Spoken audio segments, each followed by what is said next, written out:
रामपुर में रहता था एक मेहनती किसान रघुवीर। उसकी पत्नी थी सीता और एक 14 साल का बेटा मोहन।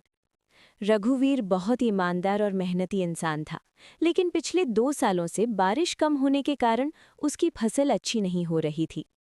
जमींदार भानु प्रताप। उसके पास गांव की आधी जमीन थी। वो लोगों को कर्ज देता और फिर उनकी जमीन हड़प लेता। भानु प्रताप की नज़र अब रघुवीर की जमीन पर थी। रघुवीर, सुना है इस बार भी फसल खराब हुई। अगर चाहो तो मैं मदद कर सकता हूँ। बस जमीन गिरवी रख दो। माफ कीजिए मालिक, जमीन मेरे बाप दादा की निशानी है, उसे मैं नहीं बेच सकता। भानु प्रताप की आंखों में गुस्सा झलकने लगा। कुछ दिनों बाद गांव में अचानक आंधी और ओलावृष्टि हुई। रघुवीर की पूरी फसल बर्बाद हो गई। घर में खाने तक के लाले पड़ गए।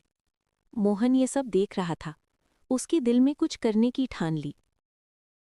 मोहन पढ़ाई में बहुत तेज था। उसने तय किया कि वो शहर जाकर काम करेगा और अपने पिता की मदद करेगा। बाबा, मुझे शहर जाने दीजिए। मैं काम करूंगा और कर्ज चुका दूंगा। नहीं बेटा, तुम्हारी पढ़ाई ज्यादा जरूरी है। पढ़ाई बाद में भी हो जाएगी, अभी घर बचाना जरूरी है। रघुवीर की आंखों में आंसू आ गए। मोहन शहर गया। वहां उसने एक होटल में काम शुरू किया। उधर भानु प्रताप ने चाल चली। उसने नकली कागज बनवाकर दावा किया कि रघुवीर ने जमीन गिरवी रखी है। गांव में अफवाह फैल गई। रघुवीर परेशान हो गया। के नीचे पंचायत बैठी। पूरा गांव इकट्ठा था। भानु प्रताप ने कागज दिखाया। ये रहा सबूत, जमीन अब मेरी है। ये झूठ है, मैंने कभी दस्तखत नहीं किए। गांव वाले असमंजस थे। उसी समय मोहन गांव लौट आया। उसने शहर में कानून पढ़ने वाले एक दोस्त से सलाह ली थी। मोहन ने कागज ध्यान से देखा। पंचायत जी, ये दस्तखत मेरे पिता के नहीं है और ये स्टैम्प भी नकली है। उसने असली दस्तखत दिखाए। गांव में हलचल मच गई। मोहन ने सबूत पेश किए। पंचायत ने तहसीलदार को बुलाया। जांच में साबित हुआ कि कागज नकली थे। भानु प्रताप का झूठ पकड़ में आ गया। भानु प्रताप, तुमने गांव की इज्जत से खेला है।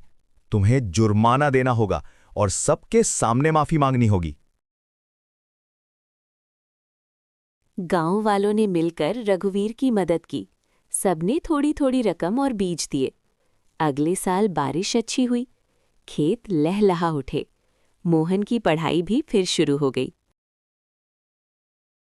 बेटा, तूने आज सिर्फ जमीन नहीं, हमारी इज्जत बचाई है। जहां मेहनत और ईमानदारी हो, वहां मुश्किलें ज्यादा देर टिक नहीं पाती। रामपुर की कहानी हमें सिखाती है कि परिवार, एकता और सच्चाई से हर संकट को हराया जा सकता है।